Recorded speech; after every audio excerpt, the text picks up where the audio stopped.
Bismillahirrahmanirrahim. Assalamualaikum warahmatullahi wabarakatuh. Alhamdulillah. Bagaimana kabarnya teman-teman pada siang hari ini? Alhamdulillah baik Bu.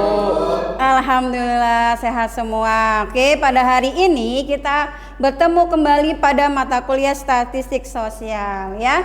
Sebelum kita memulai pembelajaran pada hari ini, mari kita berdoa terlebih dahulu. Silakan Raihan untuk pimpin berdoa ya.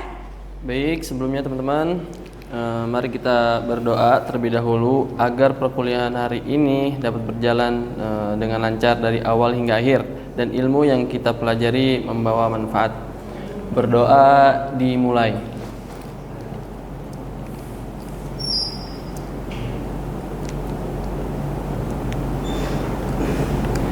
Baik, selesai.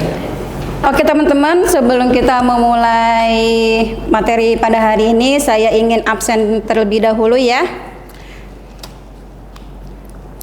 Muhammad Raihan, Hadir. Jalil, Hadir. Najwa. Oke, terima kasih. Alhamdulillah hadir semua ya teman-teman. Ya, oke teman-teman, sebelum memulai materi kita ice breaking terlebih dahulu agar semangat kuliah kita pada siang hari ini. Oke, kita kamu semangat cinta, semangat, semangat emak, semangat, semangat emak. Alhamdulillah semangat semua. Oke teman-teman, sebelum memasuki materi pada hari ini, mari kita review materi pada minggu lalu ya. Minggu lalu kita membahas tentang analisis asosiasi skala nominal. Siapa yang masih ingat kita membahas apa saja pada materi minggu lalu? Saya Bu. Ya. Analisis asosiasi simetrik dan asimetrik. Betul. Saya Bu. Baik. Simetrik menggunakan uji P dan Kramers V. Betul ya. Bu. Ya. Asimetrik menggunakan uji lamba. Oke, betul. Alhamdulillah, kita beri tepuk tangan semua ya. Oke. Membahas tentang tampilan pada layar ini, yaitu ini adalah hasil jurnal saya ya tentang pengaruh persepsi atas pendekatan humanistik dan kecemasan belajar terhadap kemampuan pemecahan masalah statistik. Oke. Nah, sekarang perhatikan teman-teman ya. Pertama, judul jurnal tersebut terdiri dari berapa variabel. Kemudian yang kedua, tentukan jenis skala pengukuran yang akan digunakan. Nah teman-teman, sekarang kita sudah memasuki pertemuan keempat dan variabel ini kita sudah membahas pada pertemuan pertama, kedua, dan ketiga. Sekarang teman-teman bisa menulis ya atau mencatat di handphonenya mengenai pertanyaan yang saya minta ya. Pertama, judul jurnal terdiri dari berapa variabel. Kemudian yang kedua, tentukan jenis skalanya. Silakan.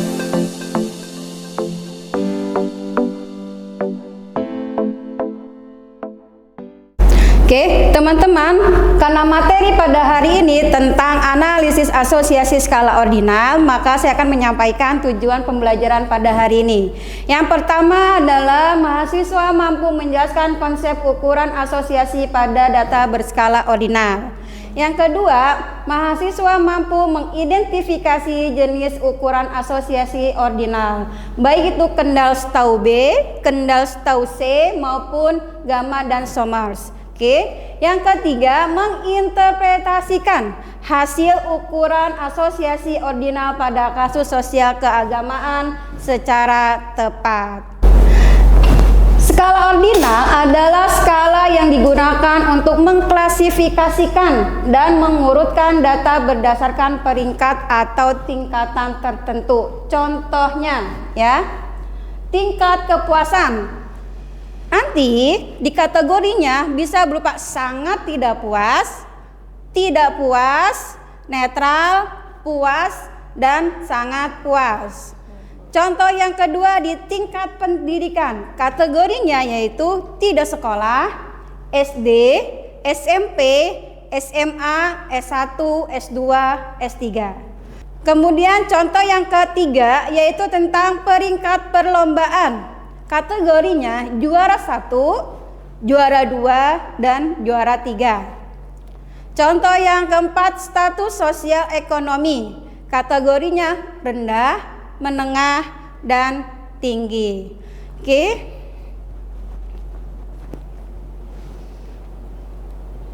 Ukuran asosiasi skala ordinal itu ada 2 ya.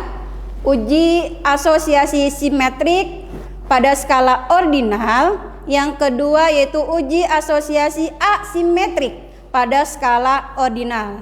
Jadi membedakan yaitu pertama simetrik, yang kedua asimetrik ya. Oke, untuk uji asosiasi simetrik pada skala ordinal terdapat 3 uji statistiknya. Yang pertama adalah Kendall-Taube.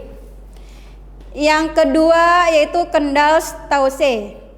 Yang ketiga, coba teman-teman siapa yang bisa baca? Saya Bu. Ya. Goodman, Kruskal atau gamma warna pink. Ya, oke ya. Namanya Goodman, Kruskal atau gamma. Sering kita dengar itu bahasanya gamma ya. Oke, sekarang Kendall-Taube. Kendall-Taube digunakan jika kategori pada baris jumlahnya sama dengan kategori pada kolom, atau dengan kata lain kedua variabel yang dihubungkan memiliki jumlah kategori yang sama. Jadi itu baris dan kolomnya. Kalau baris itu kita ke bawah ya, baris. Kalau kolom itu ada yang di atas. Ya, jadi ini baris, ini kolom ya. Itu kategorinya sama ya. Kategorinya sama, misalkan seperti contohnya hubungan intensitas mengikuti kajian keislaman dengan tingkat toleransi terhadap perbedaan agama dan Oke teman-teman, ya, maka kita akan menjawab dari pertama, judul jurnal terdiri dari berapa variabel. Yang kedua, tentukan jenis skala pengukuran yang digunakan. Sekarang kita buka kembali hasil jawaban yang tadi kalian isi, yang baik di handphone maupun di catatan. Apakah sama atau tidak? Ya. Kita lihat. Bagaimana jawabannya teman-teman? Di grup. Ya. Judul jurnal terdiri dari berapa variabel? 2, 3. Berapa? 3 variabel. Oke, sudah paham ya. Nah, sekarang ini saya ada studi kasus ya. Studi kasus tentang seorang peneliti ingin mengetahui apakah terdapat hubungan antara intensitas mahasiswa mengikuti kajian keislaman dengan tingkat toleransi mereka terhadap perbedaan agama. Dan data diperoleh dari 10 mahasiswa program studi manajemen dakwah. Ini adalah data hasil survei ya. Ada 10 mahasiswa atau 10 responden dengan judulnya intensitas mengikuti kajian keislaman, kemudian tingkat toleransi terhadap perbedaan. Oke, teman-teman, sekarang kita bikin kelompok ya, menjadi 2 kelompok.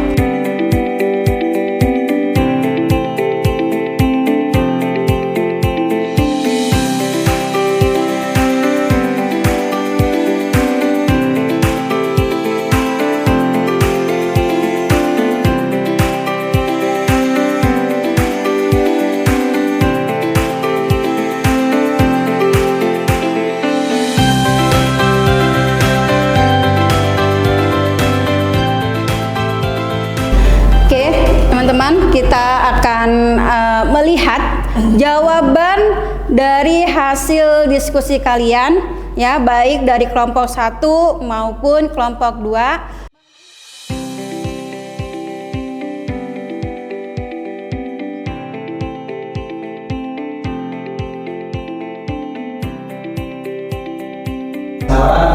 Ada variabel X, intensitas mengikuti kajian Islam, kategorinya ada rendah, sedang, tinggi, skala data ordinal, variabel Y, tingkat toleransi, dan kategorinya ada rendah, sedang, dan tinggi. Dan di sini ada tabel silangnya.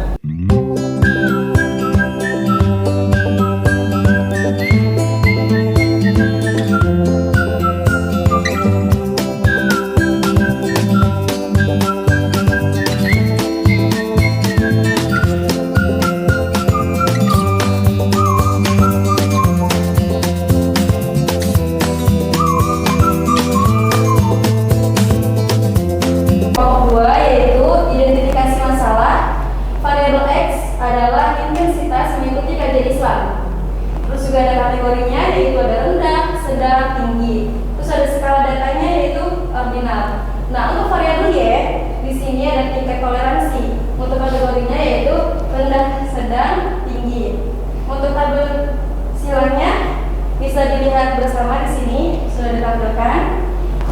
Dan untuk ukuran asosiasi yaitu kendal setahu B, dan hasil hitung kendal setahu B adalah 0,615. Dan yang terakhir yaitu interpretasinya, terdapat hubungan yang positif kuat, yaitu terdapat hubungan yang signifikan antara intensitas mengikuti kajian keislaman dengan tingkat toleransi terhadap perbedaan agama. Hei, kita tangan untuk kelompok 2. Oke, terima kasih atas jawabannya yang sangat memuaskan dan sangat sesuai dengan apa yang tadi kita harapkan. Oke, tadi kita telah menjawab studi kasus kita ya. Jadi sebelum mengakhiri materi pada hari ini, silakan teman-teman kesimpulan apa yang telah kalian pelajari pada materi asosiasi skala ordinal. Silakan, siapa yang bisa memberikan kesimpulan yang pertama? Saya, Bu. Ya, silakan. Jadi skala ordinal adalah skala yang digunakan untuk mengklasifikasikan dan mengurutkan data berdasarkan peringkat atau tingkatan tertentu. Oke, betul. Oke. Kemudian kesimpulan selanjutnya apa lagi? Saya, Bu. Ya, silakan.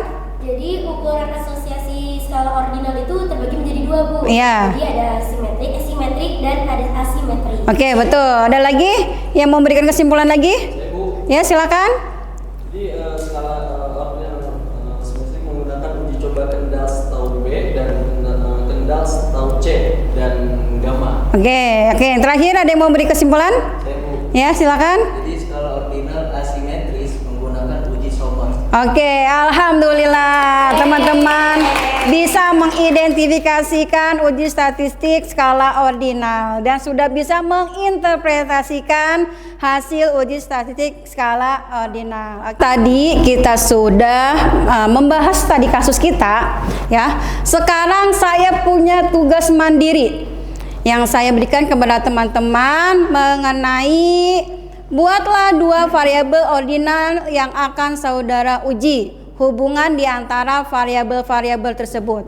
Kemudian saudara memilih nama variabel yang akan saudara gunakan sesuai dengan program dakwah terhadap kelompok minoritas atau kelompok masyarakat yang berbeda latar belakang. Nah, kemudian lengkapi variabel yang saudara gunakan dengan kategori-kategorinya ya.